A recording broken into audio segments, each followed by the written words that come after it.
Oh, Godzilla x Kong, I always seem to come crawling back to you somehow, don't I? Skar King is arguably one of the better parts of Godzilla x Kong: The New Empire, but that doesn't mean he's all squeaky clean. I can find things to complain about for him too.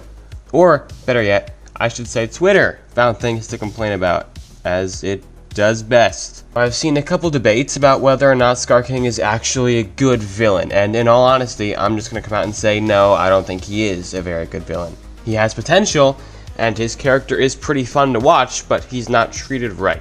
Like, at all. First off, before I get into why I think Skar King fails, let me break down what I think a good villain should be. First and foremost, a good villain needs to look cool, obviously. Skar King does look cool, yes. Second, a villain needs to have a solid motive. Skar King's motive for taking over the world is him being a power-hungry asshole that's just doing it 'cause he can. Hell yeah, I mess with that. Third, he needs to have an imposing and intimidating presence. When that guy walks in the room, you know he's trouble. Skar King does have that? Absolutely. Which makes it a real shame when all of that is totally ruined by him just being a stupid ragdoll for Godzilla and Kong to toss around. And before you say what I think you're gonna say, no, don't say it. Oh, but there's more than one way to present a villain. The villain doesn't always have to be 2 steps ahead or physically stronger than the hero to No! Stop it! Shut up! Why do we like villains, Why? Think about that question. What makes watching a hero defeat a villain so enjoyable, so satisfying? I'll tell you what I think.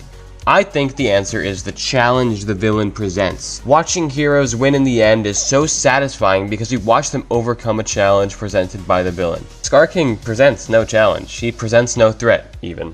I mean, sure, the movie tells us that he's gonna use this big ice dog to end the world, but does it actually feel like he's gonna do that? Does he actually feel dangerous? Not to me, no. I mean, hell, even Shimo doesn't feel that dangerous. Her whole fight with Godzilla is basically just a big shoving match. Let's compare Shimo with Ghidorah. Both Shimo and Ghidorah are supposed to be stronger than Godzilla, yet Ghidorah was really the only one who felt that way. Ghidorah put his power on display. We got to see and feel how mind-blowing his abilities were. Meanwhile, all Shimo did was just shoot a beam of ice from her mouth. I mean, she almost could have had her own display of power. Imagine the Rio fight with a blizzard or something going on because Shimo's abilities are spreading the cold all around them. But no, unfortunately all she did was shoot an ice beam and push Godzilla around. But I'm getting off track. Back to Skar King. My point is, imagine the Riddler if he wasn't 1 step ahead of Batman in the Batman. Imagine Venom not being stronger, more cunning than Spider-Man. Imagine him not overriding Spidey's spider senses. Imagine the Governor from The Walking Dead not having so much more manpower and equipment than Rick and the rest of the main characters. Imagine Doctor Who if the Doctor was never faced with a challenge he couldn't recognize. Imagine if the Doctor knew how to defeat the Midnight Entity, or if he was comfortable with confronting the Devil in the Satan Pit. Imagine all these things. What would change? I'll tell you what would change. None of these conflicts would be interesting. That's what would change. Every time Godzilla faces an opponent, it's more times than not an opponent who is far stronger than he is. For example, let's look at the Monsterverse. Every time Godzilla has faced an opponent, he was outmatched in some way. In 2014, Godzilla was easily worn out, and he was outnumbered, 2 against 1. In King of the Monsters, Ghidorah was obviously just ridiculously powerful, very little context to be had. Now in Godzilla vs. Kong, Godzilla may have had many advantages over Kong, but Kong was smarter than him, more agile and resourceful. My overall point here is that the antagonist must always have some kind of edge over the protagonist. I really cannot see how you can tell an engaging story when the protagonist has no need for struggle. Skar King presents no real struggle, no real stakes, and I just overall disagree with the sentiment that villains can be told in a style that makes them not present some kind of stakes or struggles overall.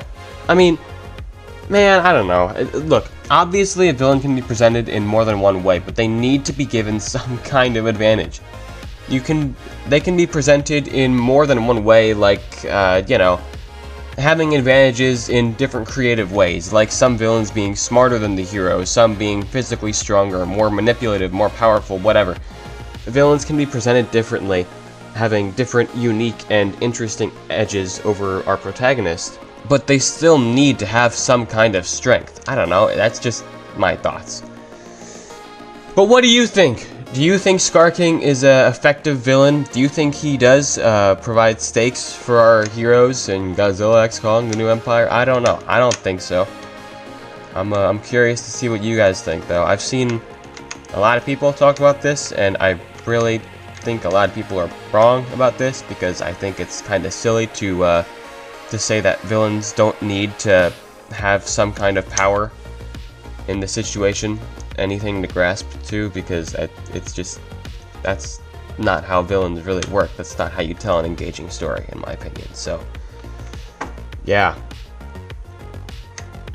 Anyway, if you agree with this take, or if you like listening to my voice, you can like and subscribe and do all that cool stuff, do all that fun stuff. Yeah, it's just pressing a button for you, but it's really helpful for me. It makes me feel all nice and happy and giddy inside.